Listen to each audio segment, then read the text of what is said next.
Экстремизм деген эмне? Башында эле айта турчу нерсе, экстремизмдин жашы, жынысы, дини жана улуту жок.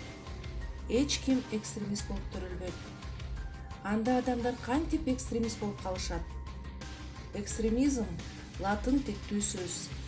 Азыр англис тилинде кеңири колдонулуп жүргөн экстрем деген сөз менен түздөн-түз байланышы бар. Кыргызчага которгондо акылга сыйбаган, кабыл алууга болбогон же чектен ашкан көз караш, иш аракет деген маанини туюнтат. Бул түпкүлүгүндө саясий түшүнүк болуп эсептелет.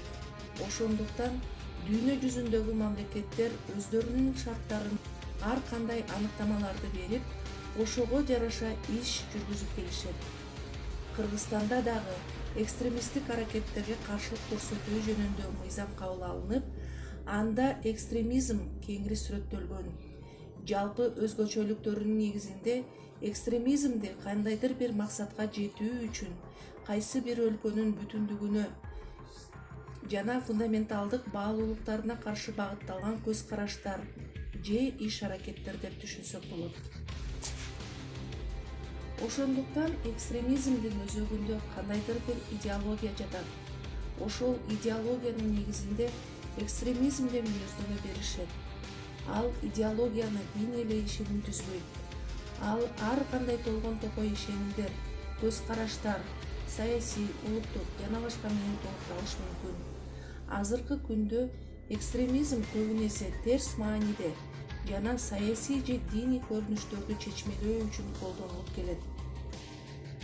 Зыяндуу жана зыянсыз радикализм сыяктуу эле экстремизмди дагы зыяндуу, тагыраак айтканда зомбулук камтыган же зомбулуксуз деп экиге бөлүүгө болот. Кандайдыр бир максатты көздөп, адамдардын тынч жашоосуна бүлгүн салуу, коомго, айлана чөйрөгө олуттуу зыян келтирүү бул зомбулук камтыган экстремизм. Аль-Каида уюмунун окуусун эле алалы. Аль-Каида Кыргызстанда тыюу салынган экстремисттик жана террористтик уюмдардын катарына кирет. Ал ислам дини жоголуу коркунучунда турганын, аны коргоп чыкпаса кеч болуп калаарын айткан. Бул идеология менен өзүнүн катарына көптөгөн адамдарды тартып, экстремисттик иш аракеттерди атат алып келүүдө. А бирок ислам динин бул экстремисттик уюм менен айкалыштыруу, айрыкча чектөө жаңылыштык болуп эсептелет. Учурда Ордо калаанын аялдамаларынын көпчүлүгү мына ушундай жарнамаларды жана кубактандырууларды илүүчү жайга айланган. Бул жерде жарнамалардын түрү өтө көп. Көбүнчөсү жумуш издегендер үчүн. Бирок тилекке каршы акыркуучулар да ушул эле жарнамалар аркылуу ар кандай сексуалдык кызмат көрсөтүүлөргө жана диний экстремисттик уюмдар менен иш алып барууга чакырган фактылар көп. Ордо калаада жашаган бул жаш кыз өз кесиби боюнча жумуш издеп жүрүп, аялдамадагы жарнамага көз түшүп калат. Айтылган дарекке барган мезгилде анын өң келбетине карап көрүп жактырган жумуш берүүчү акырындык менен иштей турган жумуштун шарттары менен тааныштырган. Жолукчу жерде бул жолдо ушул Карл Маркс көчөлөрүнүн бир остановкасынан айтты. Ошол жерге барып жолуктук. Жолуксак бир жаш кыз келди. Жаш кыз келип эми башында ачык айткан жок да. Жумуш жакшы, анан биринчи көрдүм, сен жакшынакай кыз экенсиң.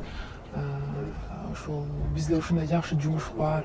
Бир кабинеттин ичинен эле чыкпайсың, компьютер менен иштейсиң деп айтып отуруп, анан интернет аркылуу, скайп аркылуу башка чет мамлекеттерде адамдарга ошол жерден өзүңдүн денеңди көргөзүп, бийлеп берип, ушундай кылат экенсиң да, ушундай. Аны мен дароо эле жок дедим. Кыргызстанда диний экстремизмдин идеяларын жайылтуу аракеттери жасалып жатканын коопсуздук кызматы да тастыктайт. Кыргызстанда болжол менен 3000дей диний уюм бар болсо, алардын 10го жакыны экстремисттик деп табылган. Негизинен көпчүлүгү мындай маалда бизге кайрылуудан коркушат же болбосо уялышат да.